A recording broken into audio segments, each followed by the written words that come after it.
क्या पता किसको ये बात क्लिक कर जाए, किसकी जिंदगी बदल जाए और कौन इस धरती से मुक्त हो जाए। हम क्या करते हैं, हम खुद मेहनत नहीं करते हैं और हम पहले ही बोलना शुरू कर देते हैं कि हमारे हाथ में तो कुछ है नहीं, हम तो ध्यान नहीं कर सकते, अगर वो करवाएगा तो हम ध्यान करेंगे, अदरवाइज हम ध्यान में भी नहीं बैठ सकते। तो आगे की स्टेजेस पे हमें मास्टर्स मिलते हैं, मास्टर्स की गाइडेंस मिलती है, अब वो हमारी हेल्प करने के लिए तैयार हो जाते हैं। Hi my dear beautiful divine souls, how are you, कैसे हैं आप सब। आई होप आप सब बहुत अच्छे होंगे और अपनी लाइफ को बहुत अच्छे से एंजॉय कर रहे होंगे। स्वागत है आप सबका आपके अपने ही चैनल माइंड मैटर्स 2025 में। तो हमारी ज़ेन योगा की सीरीज चल रही है। पीजे सहर जी के द्वारा लिखी गई बुक ज़ेन योगा वो हम पढ़ रहे हैं। मैं कोशिश कर रही हूँ आपको समझाने की कि इसमें क्या लिखा गया है। ये बुक पीजे सहर जी ने अपनी स्पिरिचुअल जर्नी पे लिखी है, ताकि जो लोग अपनी स्पिरिचुअल जर्नी पे हैं उनको अगर थोड़े थोड़े ग्लिम्पसेस मिल जाएंगे, कुछ हिंट्स मिल जाएंगे कि किस तरह से हमें अपनी ये आध्यात्मिक यात्रा करनी है, तो उनको इसका बहुत बेनिफिट होगा, बहुत लाभ होगा। तो आप लोग भी इन सीरीज जो हमारी चल रही है, एक तो इनको पूरा देखिए कि किस तरह से स्टेप बाय स्टेप हमें ये जर्नी करनी है, और उसके बाद उसको हर स्टेप को प्रैक्टिकली अपनी लाइफ में हमने लेके आना है, तभी हमें इसके बेनिफिट्स पता चलेंगे, नहीं तो नहीं हो पाएगा। तो हमारा एक पार्ट जो है वो ज़ेन योगा का कंप्लीट हो चुका है, तो अब ये दूसरा पार्ट शुरू होता है। दूसरे पार्ट का फर्स्ट चैप्टर हम आज स्टडी करेंगे, प्रत्याहार। प्रत्याहार मीन्स डिटैचमेंट, मीन्स विथड्रॉल। पहले हम क्या करते हैं, अपनी इंद्रियों से जीते हैं। तो जब हमें अपनी इंद्रियों के ऊपर काबू पाना आ जाता है, तो उसके बाद प्रत्याहार की स्टेज जो है वो शुरू होती है। अष्टांगिक मार्ग पे हम जब चलते हैं तो उसमें 8 स्टेप्स आते हैं योगा में।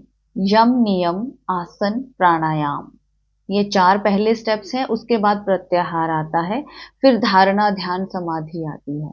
तो जब हम यम, नियम, आसन और प्राणायाम इसको कवर कर लेते हैं तो प्रत्याहार की स्टेज आती है। और अब हम प्रत्याहार की स्टेज को इस चैप्टर में समझने की कोशिश करेंगे कि ये क्या है। जैसे हम नदी के एक किनारे पर पहुंच जाते हैं तो उसके बाद अगले किनारे पर जाना है। तो एक किनारे पर जब हम पहुंच जाते हैं तो प्रत्याहार की स्टेज आती है, जिसको पीजे सहर जी ने नो मैन लैंड बोला है। अब हम इतने कैपेबल हो गए हैं कि अब हम नदी के दूसरे किनारे पर जा पाए। अब हमें ऐसी इतनी मेहनत करनी है कि हम आगे धारणा, ध्यान, समाधि की तरफ बढ़ पाए। अगर आप हमारे पिछले चैप्टर्स पढ़ेंगे, उसको सुनेंगे, तो आपको पता चलेगा कि हमने जो सेंटर्स वाले चैप्टर्स कवर किए हैं, उसमें जब हम अपने सारे सेंटर्स के ऊपर काम कर लेते हैं, एक अच्छी स्थिति में पहुंच जाते हैं, तो हम अपने सेक्शन 2 तक पहुंच जाते हैं। और आगे सेक्शन 2 भी जो है वो 2 पार्ट्स में डिवाइडेड है, section 2A and section 2B। तो सेक्शन 2A तक जब हम पहुंच जाते हैं तो इसका मतलब हम प्रत्याहार की स्टेज पर पहुंच गए। अब हमें जर्नी करनी है और सेक्शन 2B तक पहुंचना है।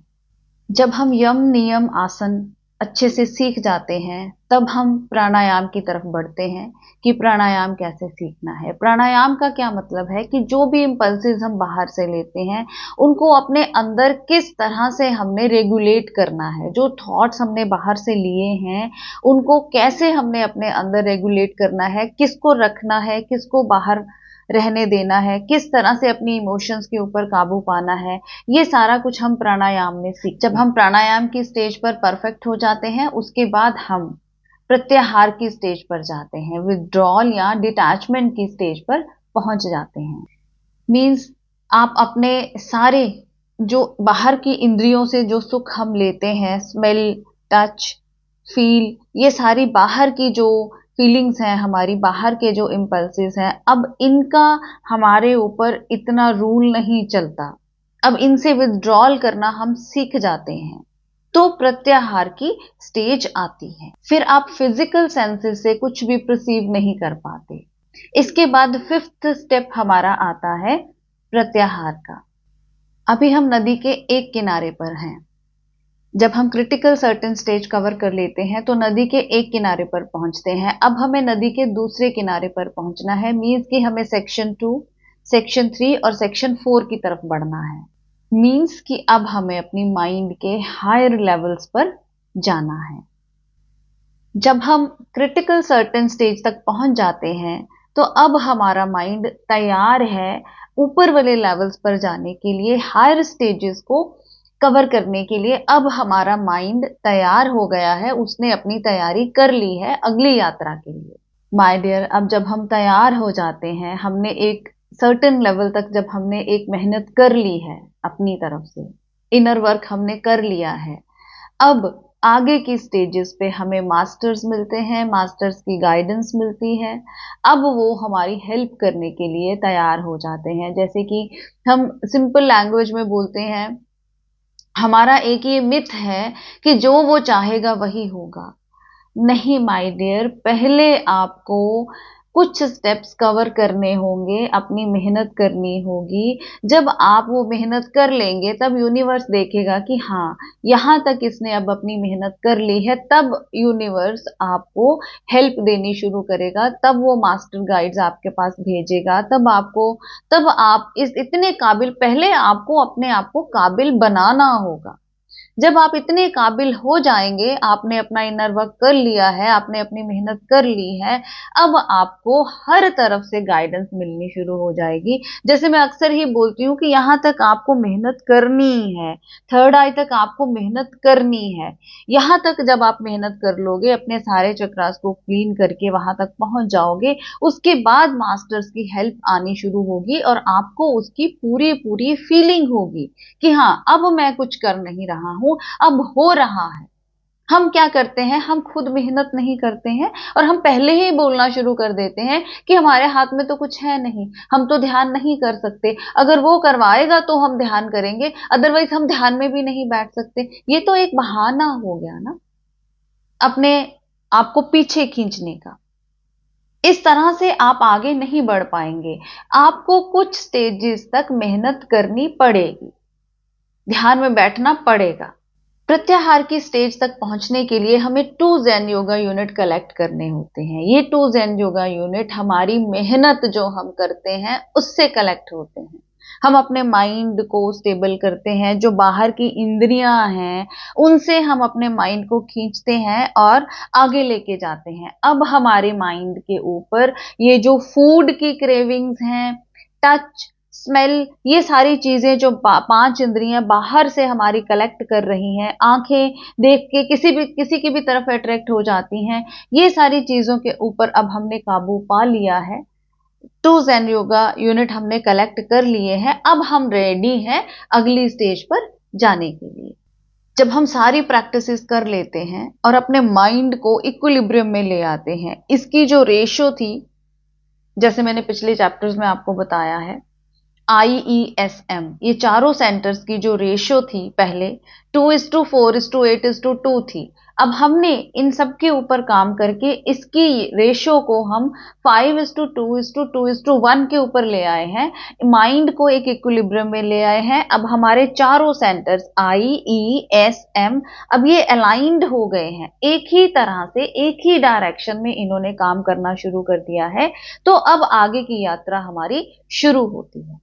अब जब हमने इतना काम कर लिया है, अपनी रेशो को सही कर लिया है, अब हमारा माइंड बाहर से जो थॉट्स आते हैं उनको अच्छी तरह से रेगुलेट कर पाता है। अब उसको पता है कि ये थॉट अपने माइंड के अंदर रखना है और इसको नहीं रखना है।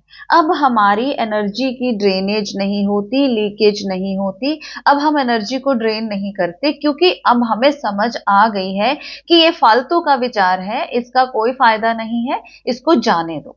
फिर हम अपनी एनर्जी को स्टोर करके, अब जैसे कोई थॉट आया है और उसको अगर हमने 1 मिनट तक अपने अंदर रखा है और हमें पता है कि इसको रखना है बस और दूसरों को नहीं रखना है, तो हम एक सही रास्ते पर चलना शुरू कर देते हैं। हम जब क्रिटिकल सर्टेन स्टेज तक पहुंच जाते हैं, उसके बाद हम सेक्शन 2B की तरफ बढ़ते हैं और अपने 2 ज़ेन योगा यूनिट कलेक्ट करने के लिए काम करते हैं, अपने माइंड को स्टेबल रखते हैं, इक्विलिब्रियम में रखते हैं। उसके बाद हमारी नेक्स्ट जर्नी शुरू होती है, जहां पे कि अब हमारा थॉट्स के ऊपर अपना पूरा कंट्रोल हो गया है। अब हम अपनी एनर्जी थॉट्स को डिकोड करने में फालतू में वेस्ट नहीं कर रहे। अब हम डीप स्लीप में जाने के लिए तैयार हो जाते हैं, डीप मेडिटेशन में जाने के लिए तैयार हो जाते हैं, अपने पूरे दिन की एक्टिविटीज के ऊपर चेक रखते हैं और रात को भी अपनी एक्टिविटीज के ऊपर कि क्या हो रहा है, हम सो रहे हैं, ड्रीम्स आ रहे हैं, ड्रीम्स में क्या हो रहा है, इतनी अवेयरनेस आ जाती है कि अब हम बिल्कुल भी एनर्जी को वेस्ट नहीं करते और इस काबिल हो जाते हैं कि अगली स्टेज तक जा पाए। अब हमारा माइंड अच्छे से एक ही जगह पे फोकस कर पाता है, ड्रिफ्ट नहीं होता है, फालतू में इधर उधर नहीं भागता है।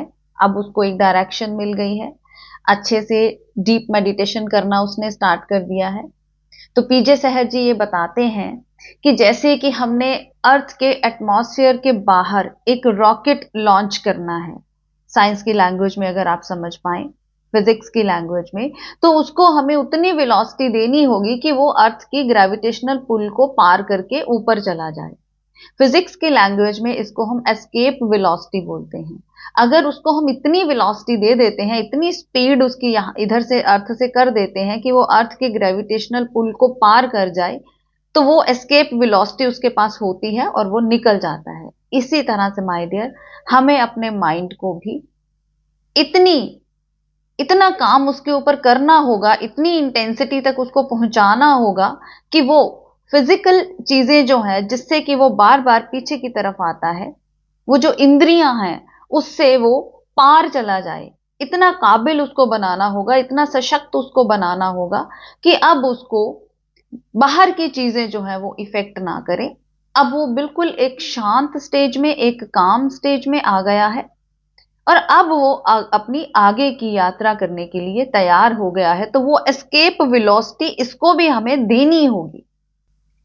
तो हमारा माइंड इतनी इंटेंसिटी गैदर कर ले कि उसको बाहर की चीजें इतनी इफेक्ट ना करें और सेंस ऑर्गन की अटैचमेंट उसकी खत्म हो जाए। बिल्कुल इतनी हेल्प हमें अपने माइंड की करनी होगी कि वो इन सारी चीजों से फ्री हो जाए, इन सारी बॉन्डेजेस से फ्री हो जाए और हायर लेवल के लिए रेडी हो जाए।